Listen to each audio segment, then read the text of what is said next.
So, Reverend David Gore is one of Adrian and my favourite people in the whole wide world.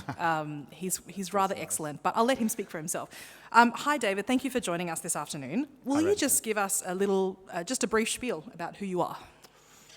I'm currently the minister at Ultimo Uniting Church. I also do chaplaincy work at Wesley College and at UTS and help Adrian out at Sydney Uni sometimes. I have a wife and 2 adopted daughters from Taiwan, adopted from Taiwan. I'm getting old. What else can I tell you? No, you're not. Oh, yes, I am. And so you've been in ministry for, I don't know, X years. 30 years next February. Okay, Yeah. Happy anniversary. Thanks. So today's conversation, we've had Sunday sessions about all manner of different topics on queer inclusion and disability and Jesus and the Bible and lots of different things. And today we are talking about injustice and evil. Good times, great classic hits. I have a few pre-prepared questions, and then I guess Adrian will have the mic to go around to anyone who would like to offer a question. This is an open space, it's kind of a Q&A kind of a space, and we can have that together, and we'll aim to wrap up by 4:30. And I was led to believe that it's a discussion, so It is a other discussion. people can contribute. And, No, we are expecting you to have all the answers. Good. Yeah. Yeah, that's right. Yeah. If David doesn't, what are we going to do? them. Question 1, David Gore. Is God good? Is God good? Is God good? Yes. Is God all-powerful? It depends how you understand that. What a very diplomatic answer. Can you elaborate? I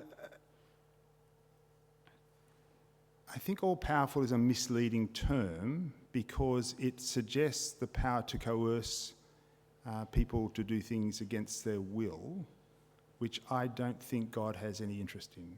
Okay. So God has enormous amounts of power. It is the power of love that draws people. I don't actually think God uses the power of coercion. Okay. So if that is the case, and God is good, the common question asked within and beyond the church is, why do bad things happen to good people, right? So how do we reconcile good God that does have power but doesn't use coercion, with what we see in our world as elements of injustice and evil? It's a big question you ask. Yeah, take your time. Yeah, good. Okay, I've made a few notes. All right. Because you did warn me about the why do bad things happen to good people question, and it made me tease that question a little bit. I'm not just playing with words, but it begs 2 other questions, like what is a bad thing, for example? Is that a painful thing, an upsetting thing? Is it something that seems unfair or unjust, unexplained, confusing? How would we categorise a bad thing? Bad thing, yep. For example, about this time last year, my then 16-year-old daughter had a stroke, a bleed on the brain. Most of us would consider that to be a bad thing. I certainly did at the time. I still do. It was continues to be the single most horrific experience of my life. So not fun. At the time, I was engaged in a kind of brouhaha with certain aspects of the church, and this event drew me straight out of those and into things that were really important. That was a good thing. Okay. Yeah. My daughter lost the use of her right side temporarily, so I took 2 months away from work and worked with her in her rehabilitation process so that she could learn to walk and learn to speak and learn to write and do all those things that we just take for granted when we're teenagers. And that was an incredibly precious time, which I wouldn't give up for anything. So... You certainly don't have to talk more about this if you don't want to. Were there moments in that season where you were asking why her? Yeah, big time. How did you process that, if at all? It's the unanswerable question. Sure. We don't get to know why. Okay. Yeah. Does that piss you off? I don't think I was ever pissed off. Okay. I think I was too frightened. Yeah. Okay. Yeah, I think it was just, can we get through this? Yeah, that was more important, I guess. Far more important. Yeah, okay. Yeah. So I'm sorry, I interrupted you if there's more. Well, there is more. There's always more. I'm a Go for preacher. it. You said 5:30, didn't Get you? comfortable, people. So I could go on, and there's a Taoist story that's making the rounds at the moment on social media about whether something's a good thing or a bad thing. Like, you know, the family's got a horse, the horse gets away, neighbours say that's a bad thing, and the farmer says, is it? We'll see. And then the horse comes back with lots of other horses. They go, oh, wow, well done, that's a great thing. Well, is it? We'll see. And then the son's taming one of the horses and falls off and breaks his leg. That's a bad thing, blah, blah. And it goes on. And it's like, you never know what's a good thing or what's a bad thing, because we make meaning by the juxtaposition of things next to other things. Right, it's all comparative. It's not comparative so much as it's part of a sentence that becomes part of a paragraph, that becomes part of a chapter, that becomes part of a story. And you never know the meaning of that bit until you know the whole story. And so don't foreclose too soon on whether something's a good thing or a bad thing, I would say. And the other part, of course, is who's a good person? Am I a good person? Are you a good person? Did all the good people come in here today? Some of them, at least. How good would you need to be counted among the good? So there's a sense in which why do bad things happen to good people is a question that would run a bit like, why do things happen to people? And the answer is for a whole bunch of reasons, some of which we can know and some of which we will never know. So it's a bit like that. That's how I would reckon on it.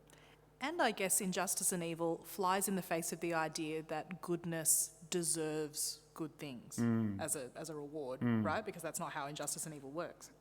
Yeah, although, again, lots of subtlety in all of that. Yeah.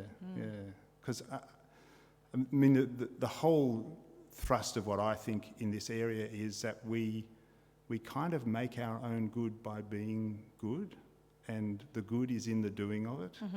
And we can't control the circumstances that are outside of our control, but we can control how we respond to the circumstances. So, yeah, lots of things happen that we'd go, oh, that's so unfair. Again, fairness, really dodgy category, because no two things are equal. How do you say that's equal to that? How is that life equal to that life? They're all different in so many ways. So we use these kind of slightly dodgy categories, whereas we can make choices about how we respond to the circumstances we face, and we can make things better. Okay. Earlier you talked about a season of, I would call, intense suffering in your family, specifically with your daughter. Let's talk a bit about suffering. Is there a purpose to it? Again, a very loaded question in the sense that as soon as you say that there's a purpose to suffering, it sounds like there's intentionality. Okay. And I think that's problematic. Okay. Because then it's like my daughter, you have this conversation with her. She's like, why, Dad? You know, what the... And she uses expletives quite freely. So does her father, actually. We're in church and I'm being good. And again, it's one of those questions that I mean, we can't answer. Yeah. It's not helpful to answer because it doesn't change anything. Okay. I mean, we're looking for meaning so that we can help ourselves make the best choices as we go through really difficult circumstances. And we can't help doing that. We have to do it. We have to find meaning that frames what's going on right now in a way that gives us some purchase, some traction, some agency to make the next good decision. Yeah. I just think, you know, saying that there's purpose to suffering, we can use suffering by all means, just like we can use everything in our life. We can choose to. We can choose to, that's right. So no matter what your circumstances, nobody can stop you from being faithful. Nobody can stop you from doing that which is loving. Nobody can stop you from doing that which is good. It's the greatest freedom we have. Nobody can stop you. So no matter what's going on, you can do that. Okay. And if you do that, you will not be sorry. Okay. Your initial response to that question pushed on the idea that there was intentionality around suffering. If there is not intentionality, then it's random. Would that be... Again, I'm Again, hyperbolizing, but yeah. you're being tricky. Yes, I am. Because you're simplifying. Because We've met, right? You know what I do. oh, very, very tricky. Yeah. I think, again, random is too far in one direction because some things are very determinedly done by conscious actors for a particular purpose. 100%. And they're not random. Okay. Yeah. So some things are... there's not Some much things that's in are our evil, control. yes, Yeah. and with evil intent by people who act in ways that we would categorise definitely as evil. Okay. Yeah. Do you also, in your own faith, think about evil in a more cosmic way, powers and principalities kind of a way? Yeah. That's a big story too, isn't it? We're just touching on all the light things today. Yeah. And we're like, 5 minutes into the conversation? It's good. Yeah. I mean, there's one definition of evil, which is that it is the absence of good. Right. Yeah, so I like that one in a sense, because I think that there's always, again, because we make meaning in a chain of meanings or events, and a thing is not clearly good or evil until we've understood the context in which it sits. Like bombarding a body with poison sounds evil until you realise it's chemotherapy knocking out a cancer. So things have their context, and then we make meaning out of it as a consequence. But I think that one of the things about human beings is we actually do need each other. There is no such thing as a human individual in nature. That doesn't exist. You don't even really get the atomic family, as we call them. Isn't that what they call it? Nuclear family, not the atomic family. That's a whole other thing. One of them blows up and one of them is small. Okay, yeah. The nuclear family, until there's so much infrastructure in place that facilitates a seeming individuality in a culture that can maintain that. But that's really a very late development. We used to have multi-generational families because you needed to. We needed to look after each other, and the healthy and fit needed to go and do the menial tasks, and the older people looked after the younger ones and all that sort of stuff. Yeah. We don't exist as individuals, we exist in community. Okay. And I think evil is that which abrogates the community, that isolates, or indeed takes out the antagonisms of the community on an arbitrary victim, which is the history of humanity everywhere. Just humanity? Yeah. Okay. Animals don't do that. Yeah. Because you need to be able to have abstract thought to create a narrative which justifies an action which is clearly unjust. And so that is a very human thing. We are fantastic at that. It's part of our evolution? Social evolution, I would say, Okay. which then affects our brain development and capacity, and so we are uniquely able to do that. I'm pretty sure the dolphins aren't telling stories to each other. They might be going, oh, good fish over here. But I don't think they're going, well, let's sit down for a while. Let me tell you about. Okay. Yeah. I now want to throw it out. So how do you all understand or even define the concept of evil or injustice? Or if you've got other questions on your mind on this topic, raise your hand and someone, Adrian, will come to you.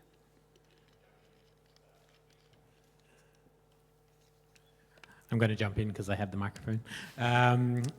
I think for me, the definition around, well, in terms of trying to define evil or define suffering is actually, I think, almost problematic at a starting point, because any time that we can define it, or then we will be able to justify it in a sense. Any time you can figure out give it meaning, then you can justify why it would be okay. And so that's kind of... Thank you for that comment, Adrian. Can I pick it up? Yeah. Because that's such a key idea, and you'll notice that in the Genesis story, there's two trees. One is the tree of life, no problem, knock yourselves out, kids, have fun. The other is a tree of the knowledge of good and evil. Don't eat that fruit. And that's exactly what Adrian's just said. As soon as you want to characterise something as evil, you can justify all sorts of things in response to it, and that's profoundly problematic. We arrogate that call from God. God tells us what to do, what's life-giving, As soon as we take that on ourselves, we're in big trouble. Is there more you wanted to say, Adrian? Okay, I think Jeanette has a question.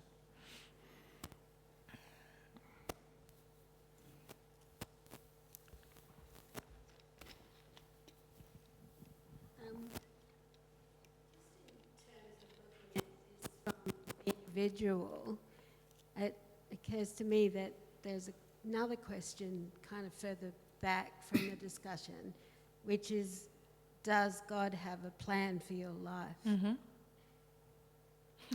Another tricky question in that, I mean, when we say that, we can have a number of ideas in our minds, like, does God want me to have the chicken or the fish tonight?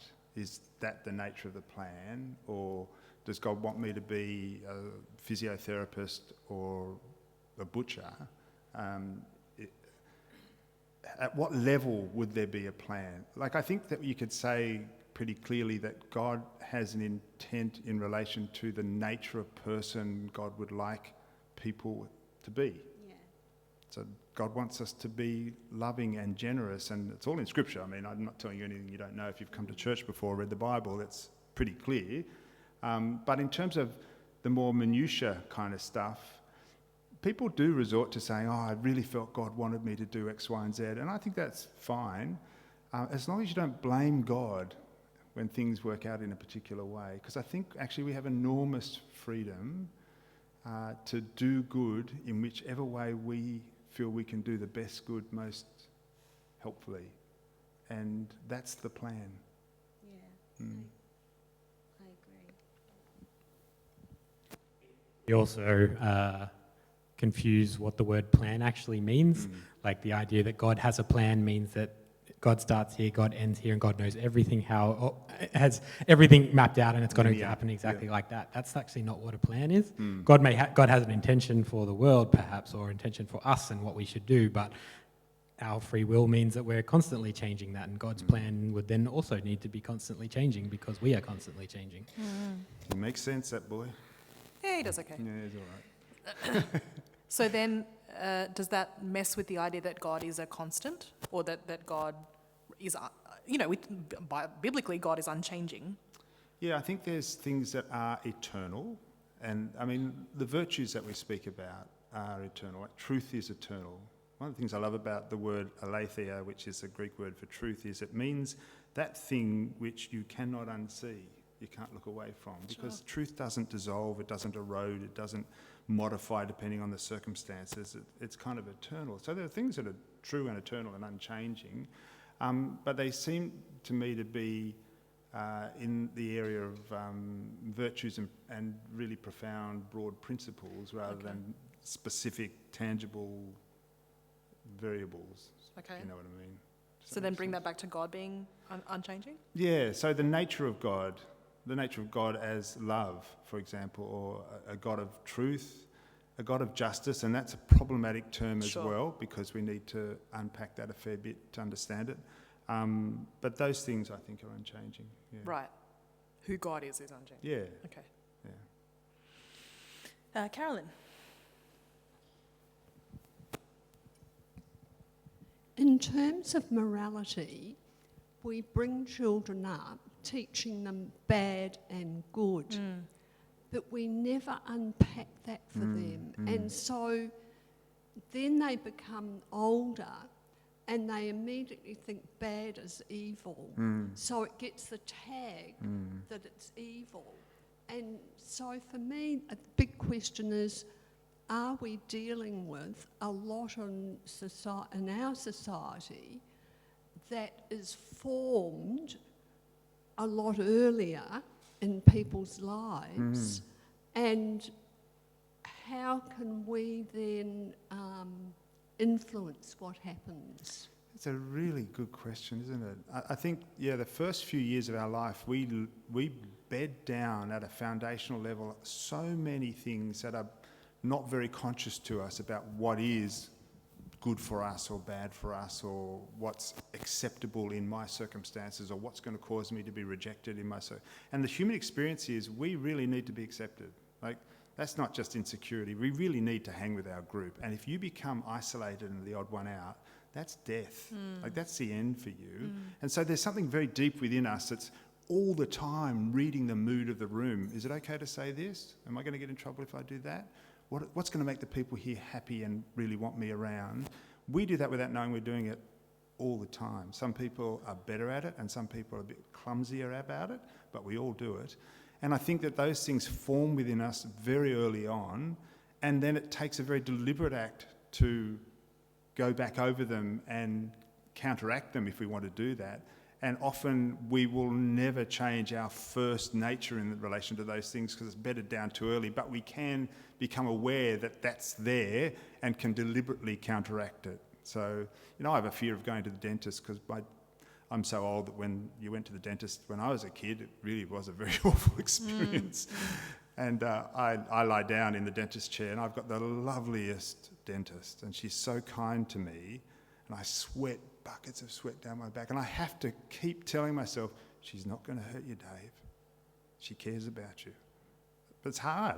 My body's still going, no, she's going to hurt you. She's definitely going to, she's a dentist. She's definitely going to hurt you. Yeah. The other thing children do when we do say this is bad and this is good is they test those boundaries, right? That's a very common thing for kids to do. They say, I'm not doing that thing, but I'm getting mighty close just to see what the consequences are. And that can escalate into adulthood too, right? We go as close as possible to the boundary, but we wouldn't overstep the boundary. We just know that that's where that is. And that can also affect our understanding of how we work in a world with evil or rules. Well, there's also the child that actually needs to overstep the boundary in order to have the contact. Oh, okay. Yeah, okay. I need to know that you're there. What's going to happen when I overstep this boundary? Oh, there you are. Right. Is this love actually conditional on me? Yeah. Well, there could be there's so many stories around that. It could be that's when I feel most alive, that's when I feel most accepted, that's when I feel most seen, who knows. But some go, I'm not going past that line, but I'll go close to it. Others go, I'm just going to go past that line. And see what happens. Yeah, true. I got a daughter like that. Must be fun for the you. other one. Yeah. Jess, the mic's coming towards you.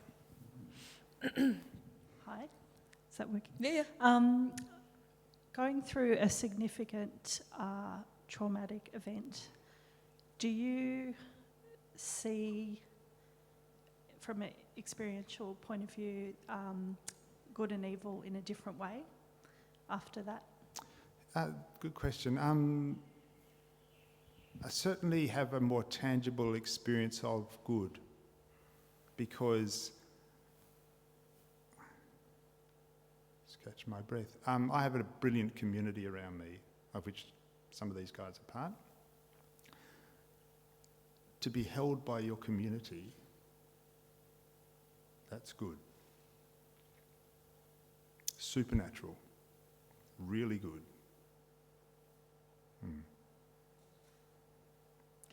How has it changed the way you see evil, if at all?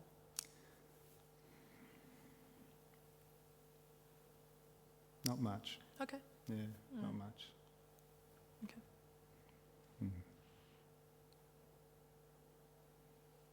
Yes. Mike's coming towards you. Carol, about young people. Events in Sydney recently where a lot of young people have died in gangland with the permission, with the knowledge of older people. Why do older people allow their young people to die and get mixed up in evil? Yeah, you'd have to ask them, but I can imagine that for some parts of society, that's kind of life and death for them. It's like when a nation goes to war. Why would you send your young people to war? But we do. Why? Because it's an existential crisis. Now, we might not understand the nature of an existential crisis between two gangs, but they do. I think it's as simple as that, really. I mean, I can't understand how a parent, for example, or even an older uncle, cousin, brother, whatever, sister, aunt, mother, whoever, could want any harm to come to anyone they love. we do that when we think that's required. Now, we might be completely wrong about that, but if we're convinced, then we'll do it. Yeah. Bruce. I'm not quite sure what the question is. I'm going to I'm ask. sure you won't understand my answer then. Yeah, because as soon as I get into it, there's wheels within wheels and this sort of stuff. It's about, I suppose, why does God let the devil exist? And so therefore, the premise that God is good is questionable. But another part of that is, as you were saying, sometimes good and evil are relative in one sense, because if I have a chop tonight for tea, it's great for me, but it might not be so good for the lamb. beast that, or whatever I'm eating. The lamb who was slain, yes. Yeah. And as well as that I die, and my kids live on, might be a part of evolution, and it might be good. So in one sense, death is good, and it's a part of growth and living and developing. Now, we say living and developing and growing is good. However, as the Bible says, that involves a death, and a death to ourselves kind of thing. Yeah, more death than we're prepared to accept, I would think. Yeah. Yeah. So just going back to your first question about why does God allow the devil to exist, I think the complication there is that whenever you want genuine love, like genuine relationship of love, it can't be compelled or coerced. And so there is a genuine freedom of response from the other party. And if the other party behaves in a way that isn't loving, which starts to move in the direction of evil, what do? You just wipe them out. It's, I think in the story that we have is that God woos, like we have a human race that have, by and large, of our nature, just to go a bit broader, of our nature, I think we are like other animals in that we have a very well-evolved survival instinct. So if push comes to shove and there's a risk, I will use you as a shield to keep me safe. That's my instinct. Now, I can choose not to do that, but if I leave it to my instinct, that's what I will do. You're saying that that's animalistic? I think that's the instinct to survive, Right. which all animals, I think, share. Yeah. If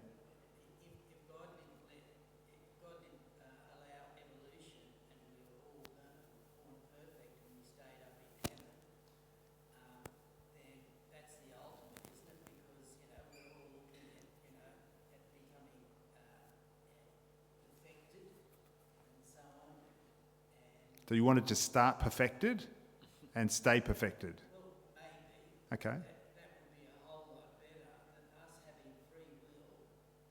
We say we want free will, but then again, we really like the idea of being perfect in heaven with God, where we don't really want to go off and do our own thing, but it's a natural sort of thing. In heaven, everything is perfected.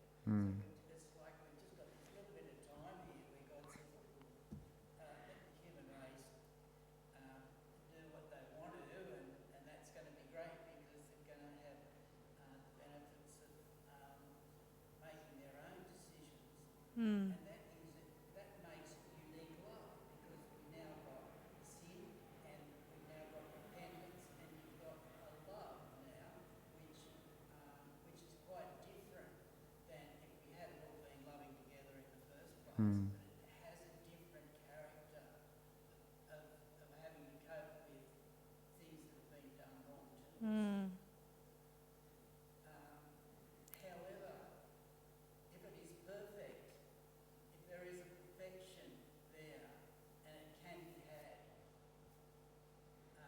What if there's a perfection there that can only be had through the discovering of it? There's that too. I mean, it's like that what I say about human beings, we are fragile resistant. So, for example, if you don't use your muscles, they won't develop. You have to actually use your muscles for them to develop. Otherwise, they don't develop. If you don't have to push against something, the thing doesn't become... So what does love mean if it costs you nothing? So does that mean that God allowed Satan to be in the world doing bad things and so on, because it's good for us to develop our muscles? Again, I wouldn't want to attribute intentionality there, and I think we have to be a little bit circumspect about the notion of what we have in mind when we think about Satan, because Satan certainly is a personification of the force of evil, but I mean, he turns up as a serpent in the Genesis stories. There's a few allusions in some of the prophecies in the Hebrew scriptures. Yeah, in the wilderness, he turns up and tempts Jesus in particular ways, and he's God's gambling buddy in Job. Yeah. Oh, yeah, that's right. Yep. And I think we could be really naive about Satan easily, thinking that there's this entity that creeps around the place doing evil things. It seems to me far more likely that the forces that we understand as painted in the character of Satan are things that are known deeply within us, but are not... they're not choices that have been pre-made within us. So they're options that come up where we can go that way or we can go that way. And if we go that way, it's going to cost somebody else. And if we go this way, it's going to cost us. But that's a bad way and that's a good way. And yeah, so I'm a bit reluctant to blame Satan for anything.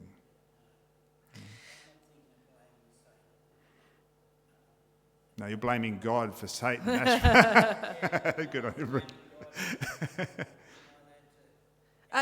Yeah, go ahead. I'm rather thinking more of it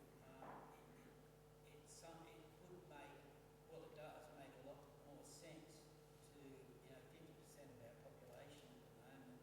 Maybe there is no God,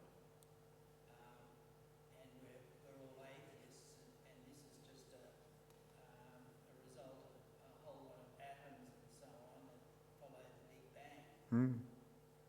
It's very easy to go in that direction for sure. Not if you're a student of history so much.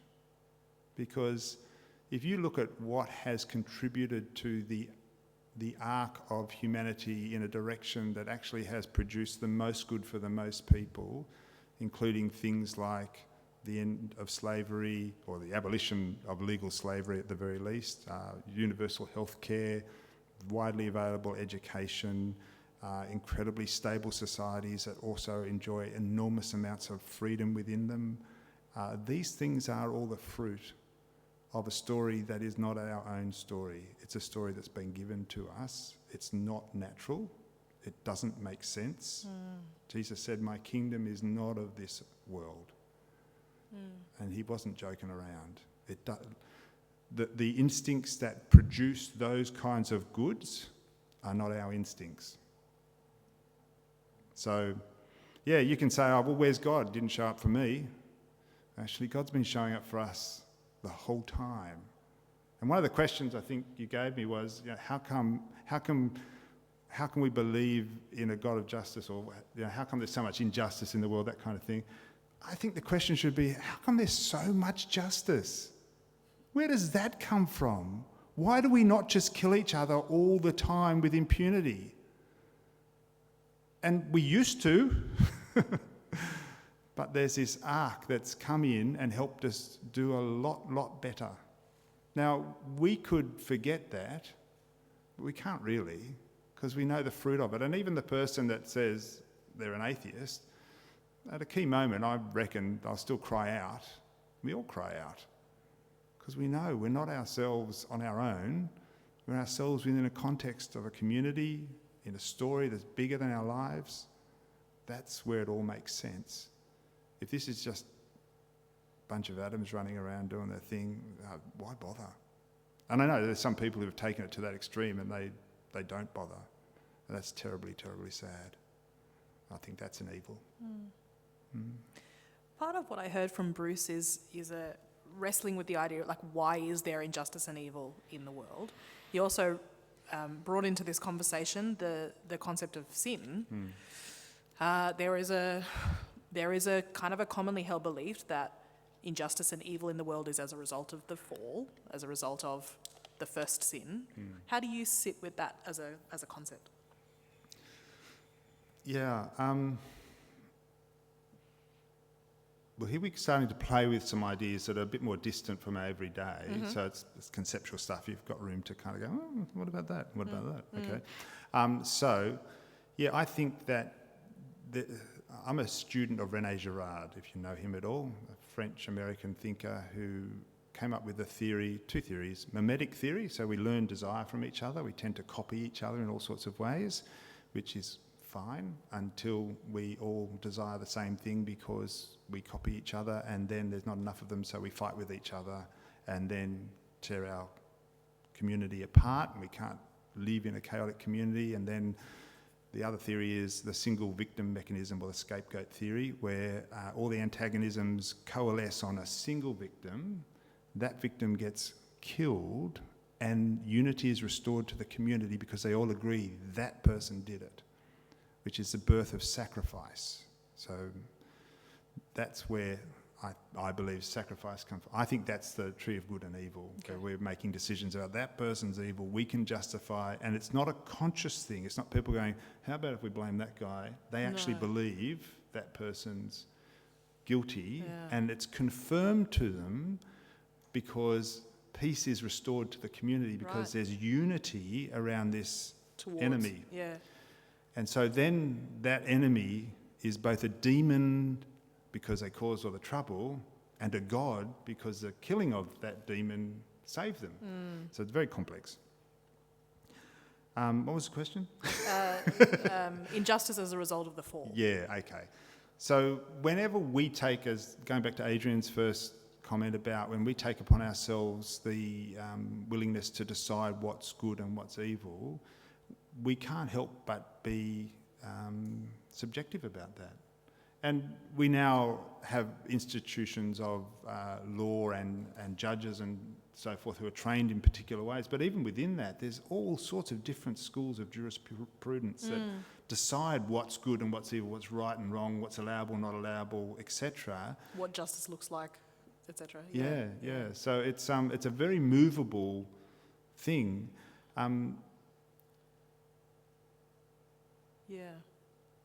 There's Paul says at one point, whatever is good, whatever is true, whatever, I can't remember the actual, but he says, against such things there is no law. We know the things that are good. Right. We know them within ourselves. We know how to bless someone. We know how to do what is right for someone. We know, because we know that's what we'd like someone to do for us. It's not rocket science. These issues are not difficult to understand. They're difficult to accept. That's why we're really clever at making stories that justify the way we do life. We're just good at that. So has the church made Eve the original scapegoat? Some parts of the church, sure. Yeah, right. Yeah. Okay. Yeah. Because we needed an explanation, or? Some people say Adam blamed Eve, Eve blamed the snake, and the snake didn't have a leg to stand on. But that's a joke. I think that throughout history, the church, like every other human group, has found its scapegoats. Right. So, the church blamed the Jews for crucifying Jesus. Didn't blame the Romans so much, Yeah, funny. Anyway, yeah. Okay. Yes, Erin. I've got a kind of roundabouty one that I don't think I've fully formed, so I apologise if it just comes out like gibberish. Sure. But Totally based on what we've sort of already covered in this conversation, one could take away that there is at best a kind of ignorance and at worst a kind of danger in categorizing what is evil and what is not. But and taking that in one hand, and on the other hand, Jesus calls us to be forgiving, loving, and to an extent non-judgmental of other people, in that it's not our right or responsibility as human beings to say that is an evil person doing evil things, right? So then at what point is it our responsibility as Christians to say, I actually can't abide by that, and that is evil, and I want to do something about it? Is there that point? Is that responsibility? And if there is, how would you define that cusp? Does that make sense? Sure. I was kind of on my own tangent. No, it's good. And it's a really good question. And I think that we know within ourselves, although I'm going through a situation at the moment where I'm wrestling with a choice about a particular action, and I want to do the thing that is good.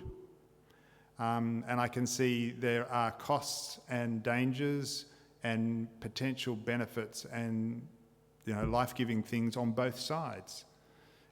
Sometimes it's clearer, sometimes it's not so clear, and sometimes we have to make a choice and do one or the other and be ready to correct course if it all goes to shit. Which, I mean, you're still in the church, right? That's okay. It's fine. Because, I mean, I think as Christians, one of the fantastic gifts we have is the grace in which we stand, which never says you have to behave perfectly all the time. It basically says there's a good way to be, and the more you are like that, the better it is for you and for everybody else. And that is, you know, they're all the things we know about, you know, being honest and loving and kind and generous and forgiving and da-da. We're never going to get it fully right. We all have tempers, right? We all have fears. We all have particular relationships where we'll bend the truth to blind us to certain things and all that kind of stuff. We do that all the time. Hopefully, we see things more and more clearly and are more and more able to accept consequences of actions and understand what they are and make wiser decisions as we go on. I think that's what we do. And then that builds within us such that we get to certain points where we go, well, I know that's a really good thing to do and that's a really stupid thing to do. And even though everyone's going to do the stupid thing, I'm not going to do it. And I'm going to tell them why. And even though that puts me the odd person out, which is a terribly uncomfortable place to be and genuinely risky, it doesn't change what's good and what's destructive. And so to be the lone voice on the road going, this way, that way is destruction, and everyone that goes past, well, you're a loser, it doesn't change what's good and evil. It's just really hard to do. Mimetic theory. But again, Aaron, and coming back to what you said, the idea of destruction being on that path of the road not yet, whatever, that's not necessarily evil, right? Trying to determine what thing, like the cusp at which something becomes evil or unjust, measuring that in terms of destruction may not be helpful. Even measuring it in terms of harm to other people, because harm to other people, I don't know. See, I think if ever you're doing something and it's not loving, be suspicious. Okay. If ever you're doing something and it's loving, but it's doing harm to someone, be suspicious. Okay. Like, I'm not saying yes or no in either way, but these are things that make you go, oh, is it really loving? Yes, I think it is, because even though they're upset about that, I can see this, and like with your kids. Sure. You know? Sure. Yes, you have to eat your Brussels sprouts. Yeah. Oh, that's killing me. No, it's not. It really isn't. This is not harming you, really. That's Yeah. right, Yeah. It's child abuse. Well, we could go there, but no. Yeah. Okay. So I think it's more fluid. Like, again, I don't think the categories, as soon as we go, that's evil, we are actually protecting ourselves from making a call. Yep. Okay. We're shifting the responsibility from us. I've made a decision to, it's out of my hands. You did evil. What could I do? I'm exonerated. You're the one that did the evil. So I had to do what I had to do. There was no option for me. And I think that's where we, again, abrogate that relational fabric. Again, coming back to powers and principalities or cosmic understandings of evil, is that again the church trying to abrogate responsibility by saying, oh, it's cosmic? I reckon like sometimes, maybe. Yeah, right. think it's kind of linked to that, that God's plan kind of idea as an explanation of suffering, in a sense. Well, if it's part of God's plan, then we don't need to do anything about suffering because it's God's plan. Yeah, like it's, right. it's a way of... So the Relieving reason that we ourselves. don't want to sort of have... It's making sure we don't define the why of these questions, because when we define the why, then that's when we can justify them. And so, but if we know it's suffering, or if we know it's evil, then we need to engage with it. We need to act against it. Even if suffering is inevitable, right? Like even if Suffering is inevitable. right, Yeah. even if that's the case, still the onus is to do something about it anyway. Yeah. Lachlan. I work for the New South Wales State Government in child protection, and part of the job that I've done is remove children from their families, and then worked in out-of-home care to see the lives that those young people live afterwards. I guess the question is, like, do good intentions stop you doing, looking back, a lot of those young people think that what we did was evil. Those parents think what we did was evil. Totally. Generational damage, there's, you only have to go back not very long to see, stolen generations and all that kind of thing. I guess, I'm not sure what my question is. It's like, is my role, can there be justice when the state can do that kind of thing, empowering individuals to do that kind of thing? That's a great question. It's a great question, and you don't need me to tell you that's a difficult question. I think we do learn things about interventions, and some interventions can be helpful. Usually what we're doing when we do an intervention is we are doing a harm that is less harmful than the harm that would be done if we didn't do the intervention. So there's no good outcome except the lesser of two evils. And to me, it's not surprising that, for example, a parent or a child who's experienced that intervention and so only knows the life post-intervention, what that would mean, and has no idea what the life would have been like if there'd been no intervention. And the life they've got all sorts of problems with, because there's just going to be, if things are such that an intervention is required, they're going to blame you. Does that mean doing nothing is better than doing something? I'm not sure that's true, because mostly we don't do those sorts of interventions unless we can't look away with a good conscience. So very, very difficult. Sad at every turn, brokenness upon brokenness, intergenerational dysfunction and trauma. I hope you have happy parts of your life. Seriously, because that stuff will mess you up. Yeah. And possibly you can only do it for a period of time, and then you should do something else. Because to see humanity at its most harmful, dysfunctional, broken, you can do that for a while. Don't do it for too long, I think, unless you've got really good ways of coping with it. Yeah. There'd be a lot of people saying, why didn't you intervene? Sure. Oh, there'd be people saying everything, Andrew. That's what people do. They say stuff. Yep. Yeah. Yeah. Injustice in the eye of the beholder. Yeah. As it were. Kate.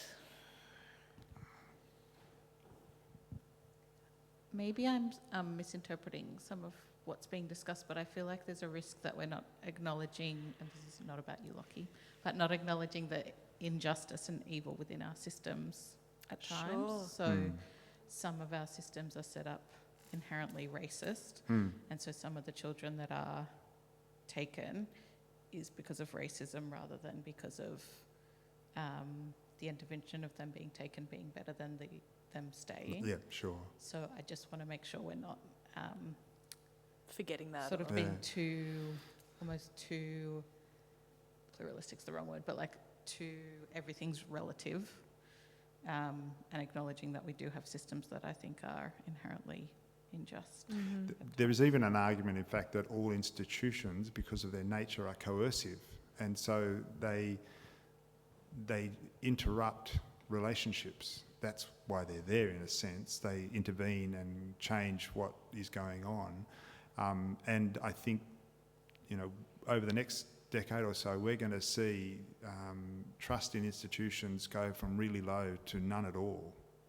And that's a fascinating place for a society, because all the assumed authority of institutions, whether they be law enforcement or hospital medical staff or anyone else, well, that's your opinion. Who says you should, know anything more about this than me or have the right to do anything? And that, unfortunately, is a recipe for chaos. Now, I'm not arguing against what you said. I think institutions have this terrible rounding error where we go, oh, well, in most cases that's the right thing to do. But for those that aren't in the most cases, it's disastrous. They become the residual kind of sacrifice, in a sense. And it's always been thus. Yeah. So it's a really fascinating thing. It's why we believe in a personal God and not in God as an institution. Because God as an institution would probably be the devil, I don't know. But so to engage with people at that depth and understand what's going on in the story and respond in love, again, supernatural. And that's the privilege we have the opportunity to do to the extent that we are able, but we're not that good at it either. So we do the best we can, and sometimes we don't even do that. Yeah. But I would imagine that institutions, including the state, don't talk about love as a principle by which they, do their work. I'm only going to assume. I think once upon a time, honestly, they might have. Do you think? I think that they were set up. I think you needed to have a justifying narrative, and you had to have an idea that this was good, or this was right, or this was helpful, or this stabilised the community, or some kind of narrative that gave it an imprimatur to take what are otherwise quite coercive and, oppressive acts sometimes. Yeah. Christina. I guess, oh goodness, this is levels of volume. I guess I'm kind of reflecting on this from the vantage point of my work. So for those of you who haven't met me before, hi, I'm Christina. I work for a feminist nonprofit that does work in domestic violence and homelessness, but I actually work kind of from a child protection lens at the moment as well. And I guess what I was reflecting on, kind of based on that kind of institutional critique, which I think is really valid and important, because obviously the state holds powers that individuals can't. But I think kind of going back in terms of feminist theory, especially when we're thinking about domestic violence, a big part of kind of how that conversation has shifted over, many, many years at this point, was understanding that, previously that things that happen in the home are private and they're not really the business of the state. And actually I think child protection is also really, is part of this conversation as well, where it's like you have usually a father figure in the home who has authority, and it's not really anybody else's business what happens there. And, these movements that we've seen over time that have given more powers to institutions to be able to intervene in those instances is kind of a response to relationships that are already fractured and relationships where there are already injustice. And so I don't think I'm saying anything wildly different from what has already been said, but that kind of tension point of, yes, institutions are given a lot of power to try and mitigate things, and yes, that can interrupt relationships, but oftentimes the relationships that we're looking at where that has happened, there has been significant existing injustices. And sometimes, I guess if we understand kind of structurally how societies are built up, they're kind of institutions in their own way, even though that element is kind of invisible to us, because it's like, oh, but that's just how a family operates. But actually it reflects, bigger social structures. That's not a question, that's a comment. I'm really sorry. Do you have your response, David? Oh, I think it's a really fair comment. There's a sense in which marriage is an institution, and family is an institution, and church is an institution, a school is an institution. We have all these things, and they have rules about how they operate, and that we give our power to them to a certain extent because we want to operate within them. And we figure that the cost-benefit analysis, when you're a kid, you don't get much say in that. But But you're right, yeah. We allow institutions to do those major interventions because as a society we believe that that's the lesser of two evils. If the family was functioning fine and we knew that, an intervention would be really inappropriate. And we wouldn't just go, oh yeah, intervene wherever you like, it doesn't matter. But yeah, so... The lesser of two evils is a fascinating phrase that we often use, up, right? Yeah. Jeanette, and then I'll go this way. Yeah, I too worked as a social worker, and The heavy weighting. and actually worked kind of alongside Lachlan, but in a different role. So not in child protection, but my role was in health, and it was working with women who use drugs in pregnancy. So my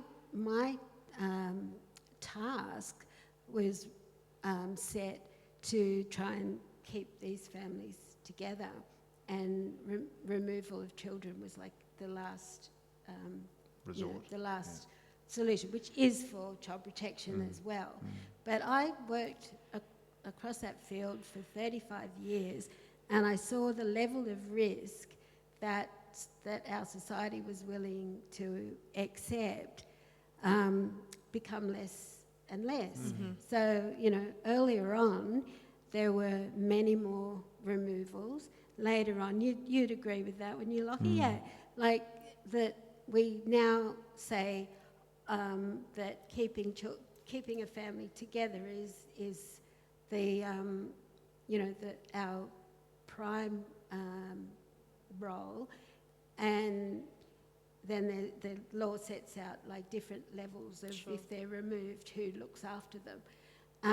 And I just find that really interesting in terms of, talking about good and evil. I certainly didn't see the women I worked with as evil, even, those that didn't have the capacity, to look after their children, and ones that had numerous children removed in the past because of neglect and abuse, and went on to have other babies. I guess I struggle with the words good and evil.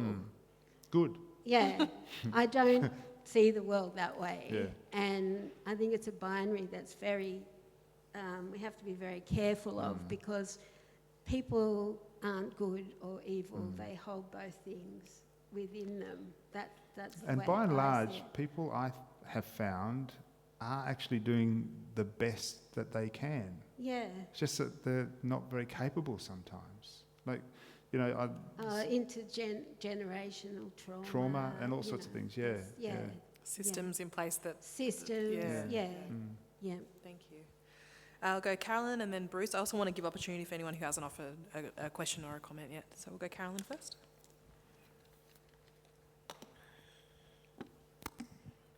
I come today with two stories going round in my mind. Oh dear. One of them's the story that partly comes up at the beginning of Advent on apocalyptic literature and that the world's falling apart. The reading from this morning, Mark 13? It could be, Yep. but it's the Luke one. So, Oh, okay.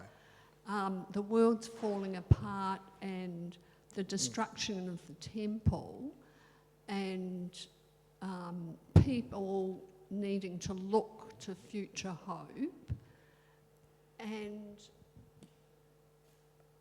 I can't say that that's evil, because I think that's a growth thing that's being challenged, or Jesus is challenging people in a growth way and development, even though their world's falling apart.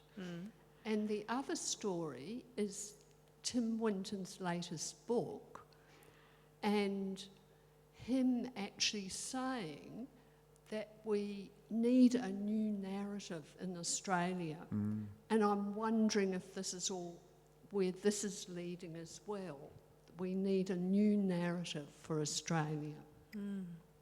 What do you think? Comments? Yeah. I preached a sermon this morning on the Mark 13 passage That's about... the one Yeah. similar. And so the whole notion, and there were some really key things that actually came with me from that to today. And one of them is, when these things happen, they are not the end. So Jesus is telling us some really messed up stuff is going to happen, but it's not the end. So don't think it's the end. It's just a chapter, and we're going to go through it. And the other thing he says is, don't be frightened. Because when we're frightened, we close down our choices. We have this incredible system whereby if you have to make fast decisions, you don't want to have a whole lot of options available. You just go, is it this or is it that? Quick decision. But the truth is, it's always more complicated than that, right? So when you're frightened, you're trying to get away or you're trying to hide or you're trying to retaliate or whatever it might be, your brain goes in a different operating circuit. And Jesus is saying, don't use that operating circuit. You'll do harm. Don't be frightened. All this stuff is going to go on. I'm warning you it's going to go on. It's not the end. It's hitting the fan, but we're going to turn the fan off soon. And I think it is a development, because what's happening there is, and they're looking at the temple is going to be torn down. The institutions, the most central institution of Israel is going to be destroyed. The thing that holds the society together is going to be like our banking system collapsing. What do you do then? Well, then if you're an opportunist, you take every opportunity to get what you can as fast as you can and screw everybody else. That's the apocalypse. And if you're a good person who wants to serve God and be faithful, you do that. That's the apocalypse. It's the uncovering of the human heart. That's what we're discovering now. People have been revealed. Yeah. True. I'll go Bruce and then I'll go Liam.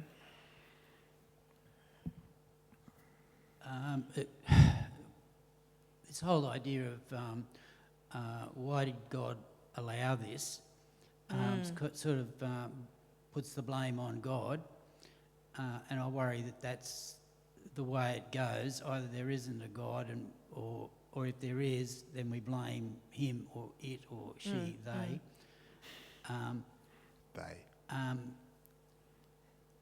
Yet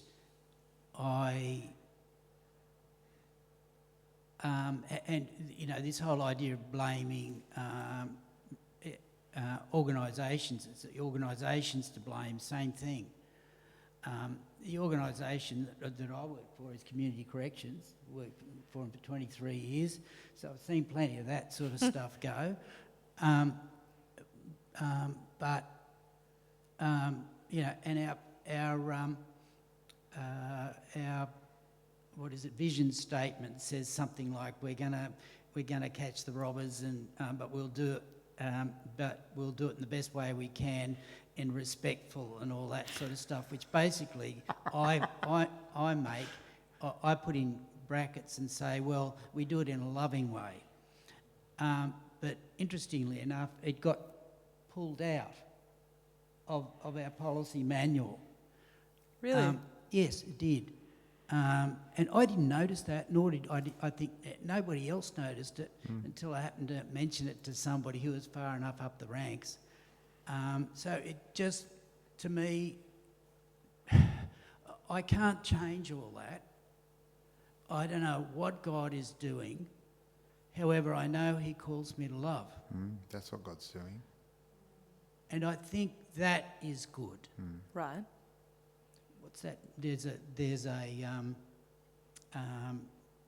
little thingo about Morton or something or other, who says, I don't know what God's doing and all that sort of stuff, but I do know that my interest in being caring or loving is actually something that he wants. I don't know whether you know that. The only justice that's ever come into the world has come through people fighting for it. Real people making a stand, not doing violence, but standing up for what's good. And the way that love comes into the world is through people who love each other. Yeah, and the problem with that is that if I do it and I take the job on and try to do it, and you look back and you see how ineffective that might have been, if I hadn't as we Yeah. also said, if I hadn't have done that, Yeah, what would it have been? I wouldn't have had to bear the guilt, right? So it would have been far better for me not to do it, so I wouldn't have to have the shame. Sure. But I would have had the shame of feeling that I didn't do anything. So if I look at what people are going to think of me in 50 years' time when I'm dead, they are going to say for sure, why didn't you do something about X? It was simply very obvious to you. The things that are obvious in hindsight are very rarely obvious in real At the time, yeah. And we scapegoat the past. Jesus says that. He says that to the Pharisees. They say, oh, you know, if we'd been there at the time, we wouldn't have killed the prophets. Bullshit, you would have. Yeah, Absolutely. So that leaves me still with the questions that, you know, that I've and everybody else have talked about. But in another sense, I just can't spend all my time thinking, why doesn't somebody else? Why didn't God do it? Blame is way? really helpful. Well, it's great. I love it. It's a way to lose agency. Okay. Blame is a way to lose agency. Yeah, once you blame someone else, it's not your responsibility, it's not your fault. You can't do anything about it, it's them. I also, before I come to you, Liam, want to pick up on, you said before, really no justice happens without people standing up and fighting for it. Would that therefore mean that justice is unnatural? Yeah, absolutely, 100%. Right. Yeah. Justice is unnatural. Justice is a story that is bigger than me, it's bigger than you, it's bigger than us, it's bigger than us, it's bigger than all of humanity. It takes faith to believe a story that's bigger than all the people involved. And it calls us to a thing that is not natural to us. And it costs us. And we have to be willing to pay that price. Sure. And we do it because we believe it's worth it until we stop believing it's worth it. Liam.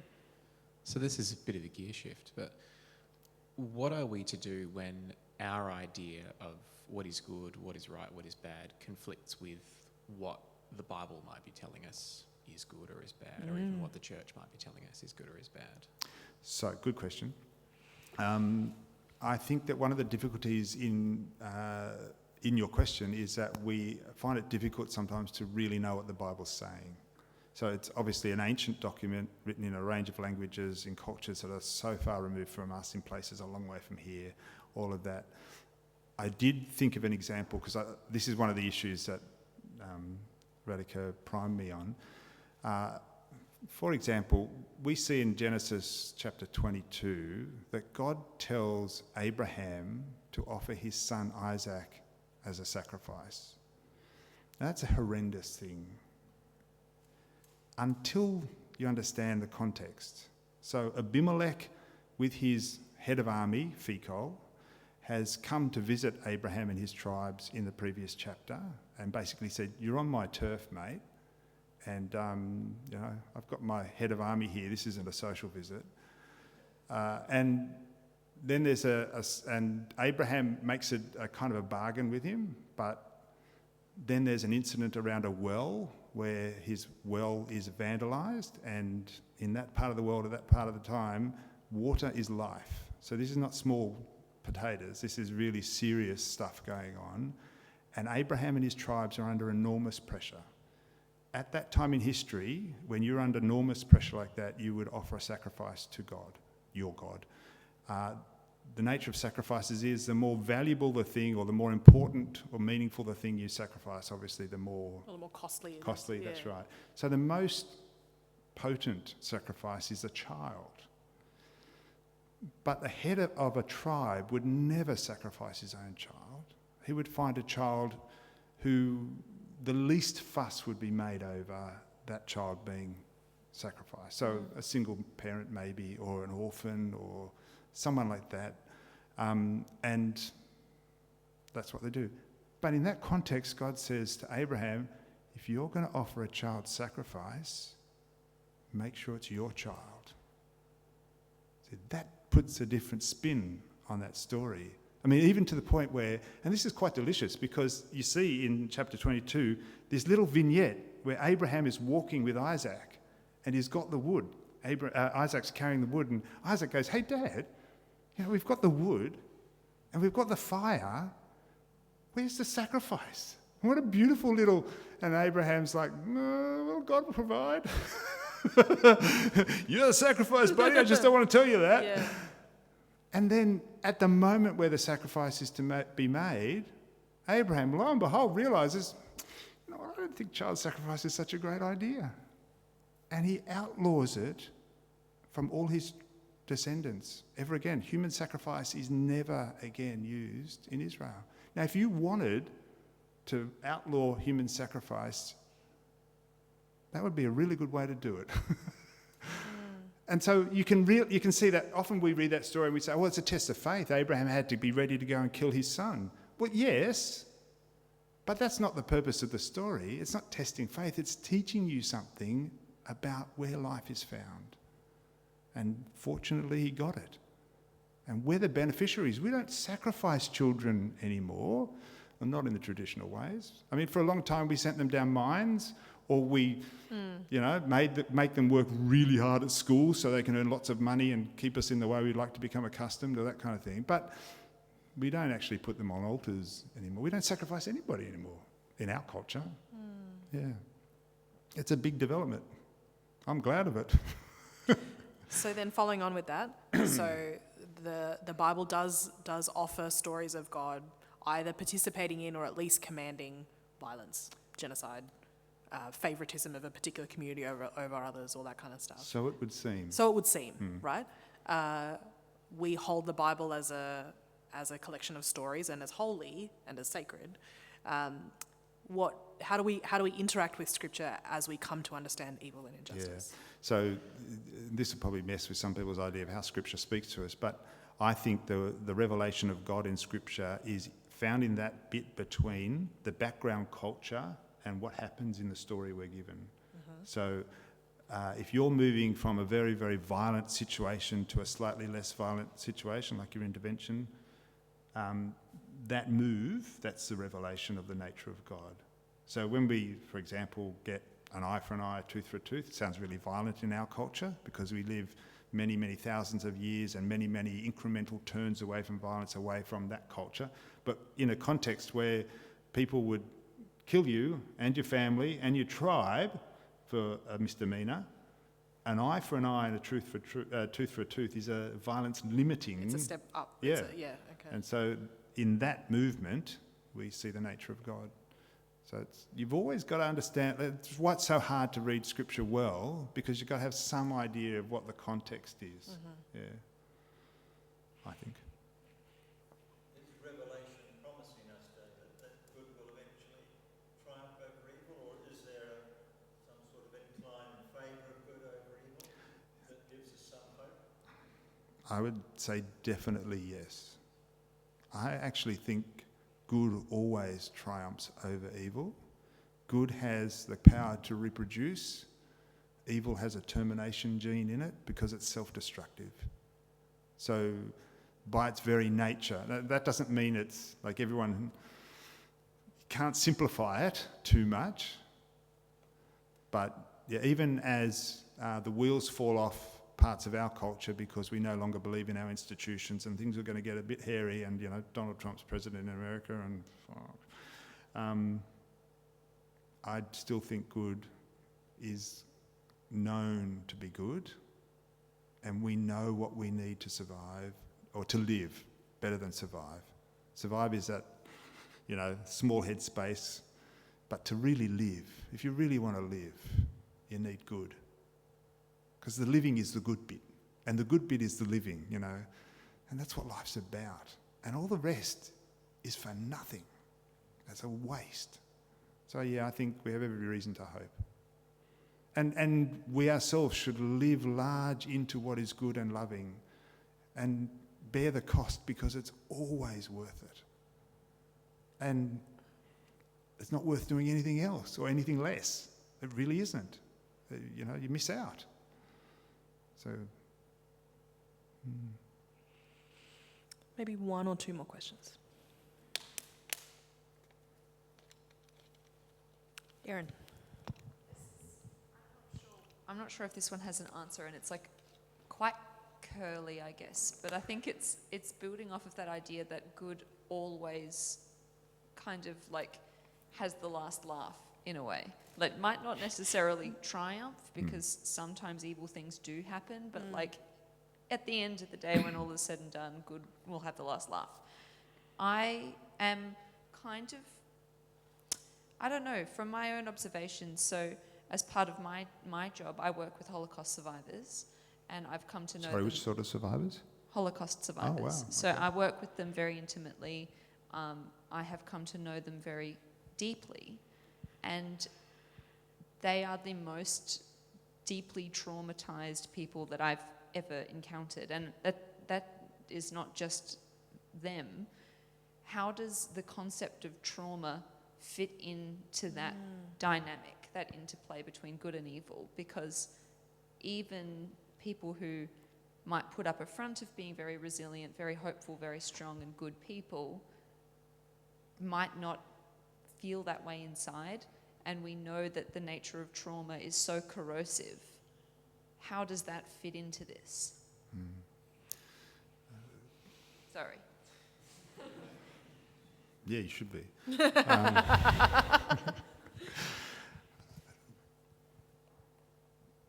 The nature of trauma, as I understand it, is human beings reverting to the need to take a particular approach to their circumstance that minimises the chances that they will die. So it's a survival thing, whether it's an emotional thing or whatever else.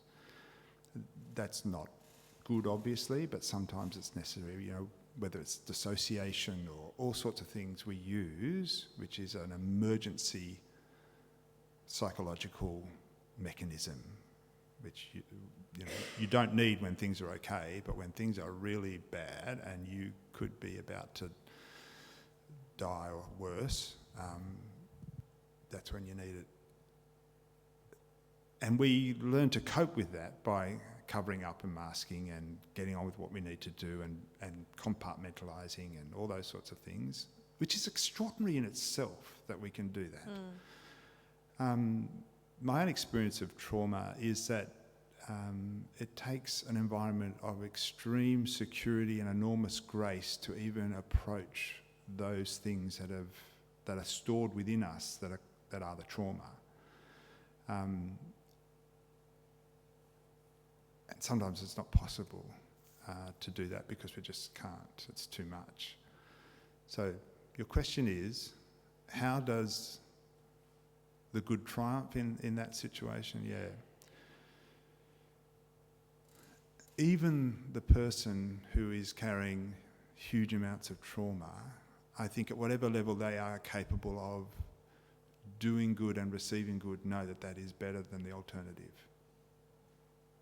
And I didn't want to misrepresent the situation that if you do good, you'll get the outcome that you're interested in, except that the alternative is not what you want. Like, if the alternative to doing good is to not do good in the hope of getting a good outcome, you're an idiot. Because you can only get the good outcome by doing the good. And when you do the good, you'll never regret it. So there's a sense in which the reward is it's coterminous with the action. And I really think that's an important reality. There isn't an alternative to it. Like, there's not like, well, we'll get the good outcome by doing it in some other non-good way. It doesn't work like that. It just doesn't work like that. So I guess, a follow-up then is, if the good is coterminous and the act of doing good that's the good, but evil in the form of severe trauma reverberates, is that an example of the inverse of what we know to be true, where good has the last laugh? Yeah, I wouldn't have gone for the last laugh line. Yeah. I mean, is that a little bit like saying, if somebody, this is probably a very superficial example, but if somebody is a star sports person and they become a paraplegic or something and can't play their sport, that's the end of their happiness. Because I think you can carry a significant trauma and still have a very rich life. And even though it's awful, and my grandparents were Holocaust survivors, so that's part of my awareness of life, and it really is frightening stuff. They're going to still have a good life. Yeah, and you can still do good, and you can still contribute an enormous amount. I mean, Holocaust survivors have contributed so much to our culture and society. Totally. Unbelievable. Yeah, like punching way above their weight. Yeah. So good is both choice and instinct?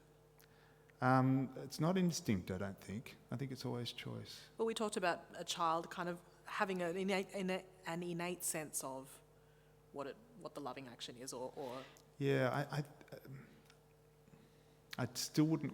I mean, maybe we're parsing words or something, but instinct is that thing that clicks in, that's in our lizard brain. Oh, okay. It's more. Yeah. That's more survival stuff. Yeah.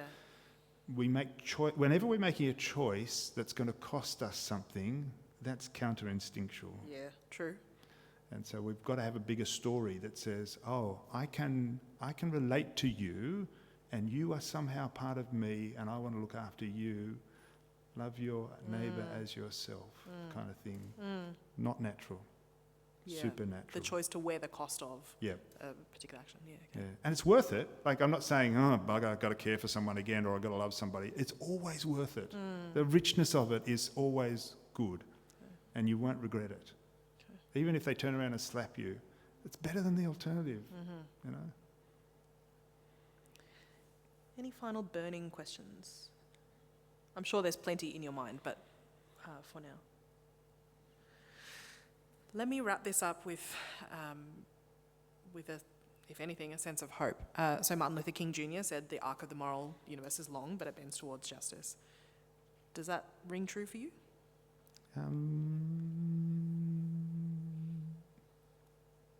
Yes. In the sense of justice in its most relational understanding. Because I think people will get what they want, which is one of the scariest things in the created order. Okay. We will get what we want, and you'll be surprised what you want. Sure. Yeah. My final question is, you yourself, David, what are your practices or your postures in the face of injustice and evil, either towards you or just in the world? Prayer as a first, second, third, fourth, fifth, sixth step, seventh as well probably. Many things we can't do very much about, but when we pray, incredible coincidences happen. Yeah, I don't understand that, but there's something about the interconnectedness of people and culture and the transformation that happens when we pour out our heart to a God who there's no point mucking around or lying to, you just really give your heart to. That process will change you every time in a good way.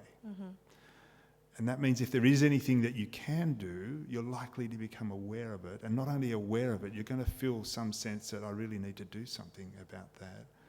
And the more people that are in that trajectory, together, the better the world's going to be every time. Right. Yeah.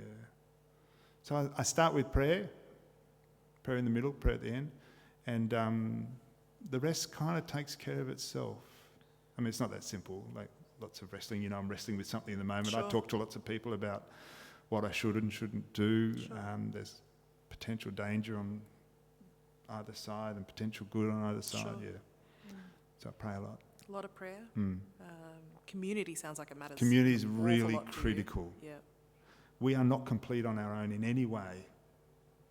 Yeah, so we really need to move, and it's such a great check and balance. Like you can still have a conviction that goes against everybody in your community, and if that's there, then that might be God's chosen you to do something, but you'd really want to check that one out pretty comprehensively. If everyone you know and love and who knows and loves you is going, you're an idiot. Yeah. Any other final words for the group around injustice and evil and maybe hope? Yeah, look, the hopeful thing is we have enormous power. You have enormous power. You can do good. You can stand up for justice. It may not bring about the outcome you thought or hoped for, but don't let that stop you. It's always worth doing. Get others to join you if you can, because they want to. And whatever good is to be done, whatever good is manageable, whatever good might be possible, we will do. Mm-hmm. And people will be glad of it. Yeah, even if they don't tell you. Friends, please join me in thanking Reverend David Gore. Thank you. Thanks for having me.